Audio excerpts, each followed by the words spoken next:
দই বানাতে যেয়ে যারা বারবার দুধ আর চিনি নষ্ট করেছেন তাদের জন্য আজকের এই রেসিপি আজকে আমি মাত্র 2 ঘন্টাতে যে কোনো পাত্রে আপনাদের দই বানিয়ে দেখাবো। আর এই দইটা খেতে অনেক বেশি মজা হয়। আর দেখতেই পাচ্ছেন দইটা কত ভালোভাবে জমেছে। আর এই দইটা মাত্র 2 ঘন্টাতেই আমি জমিয়ে ফেলেছি, মাশাআল্লাহ। আর এই দইটা এত ভালোভাবে জমেছে যে দই থেকে কোনো প্রকার পানি বের হয় নাই, এতটা ভালোভাবে জমেছে। সমস্ত পরিমাণ টিপস আর ট্রিক্স দিব এই ভিডিওতে। চলুন তাহলে ভিডিও শুরু করে ফেলি। তো প্রথমেই দেখতে পাচ্ছেন এখানে আমি প্রায় 2 লিটারের মতো দুধ নিয়েছি। এই দুধটাকে আমি চালিয়ে চালিয়ে 200 থেকে 300 গ্রামের মতো কমিয়ে নেব। অর্থাৎ 2 লিটার দুধ থাকলে 1 লিটার থেকে 100 গ্রামের মতো দুধ কমিয়ে নিলে চলবে। যেহেতু আমার এখানে 2 লিটার দুধ, তার জন্য এখানে আমি 200 গ্রামের মতো দুধ কমিয়ে নেব। দুধটা জাল হতে হতে এখানে আমি দিয়ে দেবো 2/3 কাপের মতো চিনি।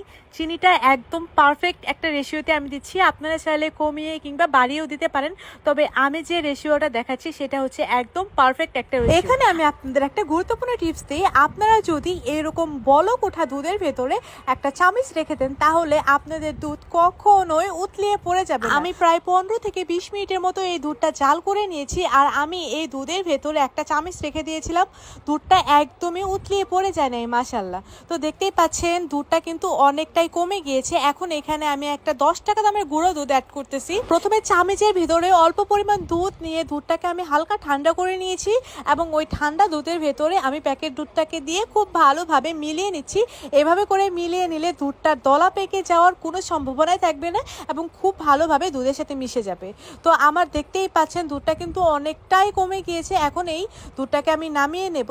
এখন দইয়ের ভেতরে সুন্দর একটা কালারের জন্য ক্যারামেল রেডি করে নেব। ক্যারামেল রেডি করার জন্য এখানে আমি প্রায় 1/2 কাপের মতো চিনির সাথে সামান্য একটু পানি দিয়েছিলাম।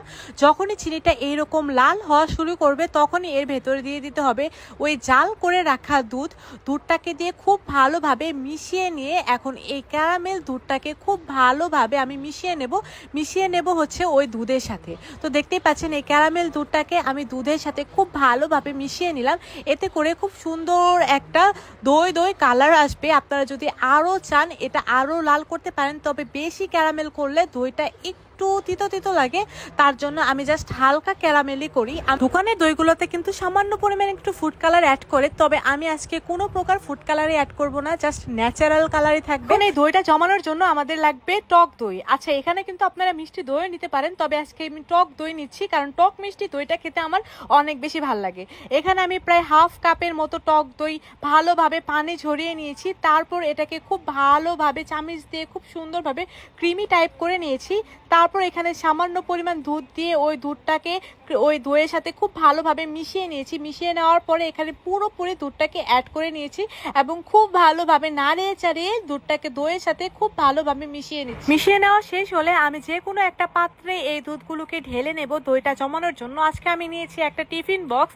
এই টিফিন বক্সের মধ্যে আজকে আমি এই দইটাকে জমিয়ে দেখাবো। আপনারা যে কোনো পাত্রেই এই দইটাকে জমাতে পারবেন। দই বানাতে গেলে যে শুধু মাটির পাত্রের দরকার হয় এটা একদমই ভুল ধারণা।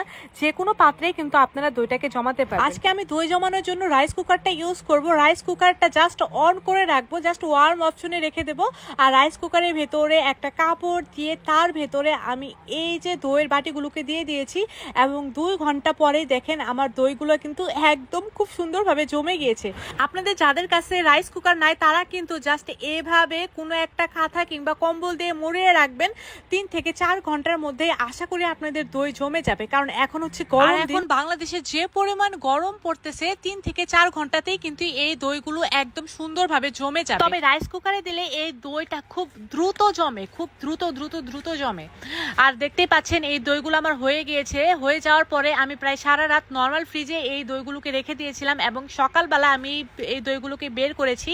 আর দেখতেই পাচ্ছেন কতটা পারফেক্ট হয়েছে দইগুলা, মাশাআল্লাহ। দইগুলা খেতে এত মজা ছিল, টক মিষ্টি স্বাদের একটা দই ছিল। দোকানের দইগুলা যেমন শুধু মিষ্টি হয়, তবে আমার এই দইটা মিষ্টি না, হালকা টক হালকা মিষ্টি, অনেক বেশি পরিমাণ মজা ছিল। আপনারা জাস্ট আমার এই রেসিপিতে দইগুলা বানাবেন, একদম পারফেক্ট হবে। আমার রেসিপি যদি ভালো লাগে তাহলে কিন্তু তিথিস কিচেনকে অবশ্যই ফলো দিয়ে রাখবেন। দেখা হবে তাহলে নেক্সট এপিসোডে। সেই পর্যন্ত সবাই ভালো থাকবেন, সুস্থ থাকবেন। আর এই তিথিস কিচেনের রেসিপিটা কিন্তু অবশ্যই শেয়ার দিয়ে রাখবেন। আল্লাহ হাফেজ।